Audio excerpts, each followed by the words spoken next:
নমস্কাৰ, আপোনালোক পুনৰবাৰ স্বাগতম জনাইছোঁ। আমি জানো যে ভাদ মাহৰ অঘৰ চতুৰ্দশী, কাতি মাহৰ ভূত চতুৰ্দশী, মহাশিৱৰাত্ৰি আৰু জেঠ মাহৰ চম্পক চতুৰ্দশী এইকেইটা তিথি ভগৱান শিৱৰ পূজাৰ কাৰণে বিশেষ উৎকৃষ্ট। এই তিথিসমূহত যদি আমি পূজা পাঠ কৰোঁ, ভগৱান শিৱৰ নাম লওঁ, তেতিয়াহ'লে আমাৰ সমস্ত বাধা অশান্তি গ্ৰহদোষৰ পৰা আদি কৰি সকলো বাধা বিঘিনি দূৰ হয়। এতিয়া বৰ্তমান আমাৰ জেঠ মাহ আৰম্ভ হৈছে। এই জেঠ মাহৰ আহিবলগীয়া আপোনাৰ চম্পক চতুৰ্দশীটো আহিব। এই চতুৰ্দশী হৈছে 25 জেঠ সোমবাৰ 9 জুন ৰাতিপুৱা 8:55 পৰা এই তিথি থাকিব। শেষ হ'ব 26 জেঠ মঙলবাৰ 10 জুন ৰাতিপুৱা 10:46। এই সময়খিনি আমাৰ বাবে অতিকৈ গুৰুত্বপূৰ্ণ, কাৰণ এই সময়খিনিতে চতুৰ্দশী তিথি লাগিব, যিটো তিথিক কোৱা হৈছে চম্পক চতুৰ্দশী।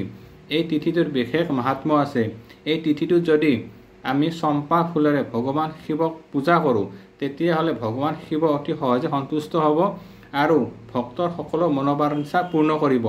যিসকল ব্যক্তিয়ে গ্ৰহদোষ, দেৱদোষ, লগতে বেমাৰ আজাৰৰ দ্বাৰা গ্ৰসিত হৈ আছে, যিসকলৰ কৰ্মক্ষেত্ৰত বাধা হৈছে, শাৰীৰিক অসুস্থতাৰ লগতে গৃহ অশান্তি, মানসিক অশান্তিত ভুগি আছে, তেওঁলোকে এই চম্পক চতুৰ্দশীৰ দিনা ভগৱান শিৱৰ লিংগত চম্পা ফুল, বেলপাত, ধতুৰা আৰু গংগাজলে যদি পূজা কৰে, লগতে দুখীয়া মানুহক দান দক্ষিণা কৰে, শিৱৰ মন্ত্ৰ জপ কৰে, তেতিয়াহ'লে সমস্ত বাধা দুখ দূৰ হ'ব আৰু তেওঁলোকে মনোবাঞ্ছিত ফল লাভ কৰিবলৈ সক্ষম হ'ব।